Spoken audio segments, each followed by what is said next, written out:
Hallå allesammans, hörs jag bra? Ja. Utmärkt. Jag vill berätta om hur jag har lärt mig förstå Jesus när jag var först 27.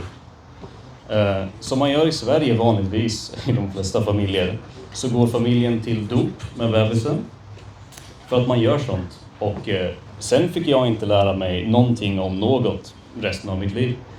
Jag gick i skolan, ingen berättade om Gud. Jag gick i högstadiet, ingen berättade om Gud. Gymnasiet, ingen sa någonting om Gud.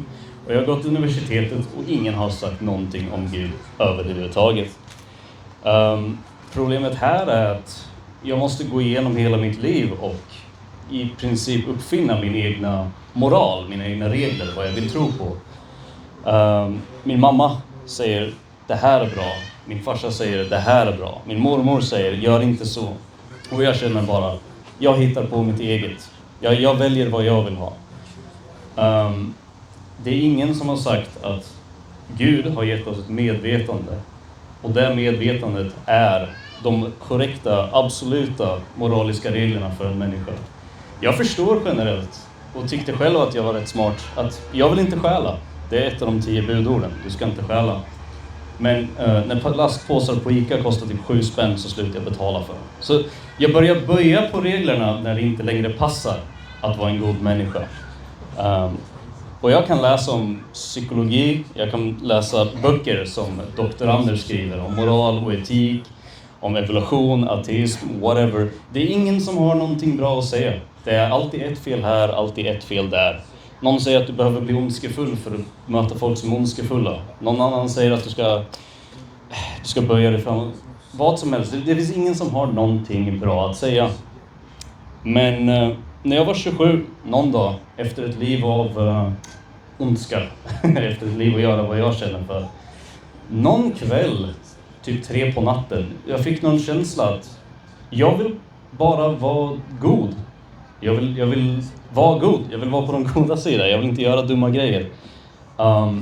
Och då direkt nästa dag. Jag har en vän som är katolik. En väldigt bra vän. Jag har känt honom jättelänge. Och jag frågade honom.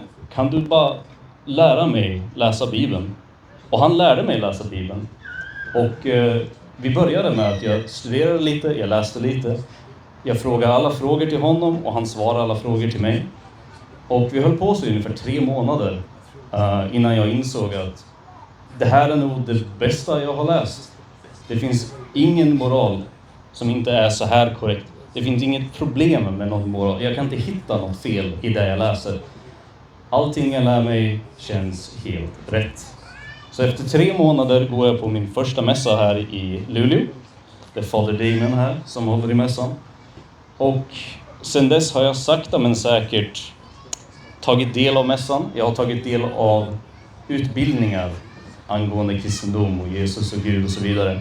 Och jag står vid att det finns inte en enda fråga jag har frågat som inte ett fader eller någon annan har kunnat svara på. Jag frågar, varför tror vi det här? Och någon säger, av de här anledningarna. Jag säger, står det här i Bibeln? De säger, det står här. Jag frågar, hur funkar det här? Och de pekar på de här grejerna. Och jag står vid att jag har inte hittat ett enda fel eller problem som jag inte kan lära mig förstå till slut. Och det leder mig till att jag kan inte längre tro på någonting annat än Jesus Kristus som Gud. Det finns ingenting mer att säga än det, tror jag. Jag känner mig nöjd.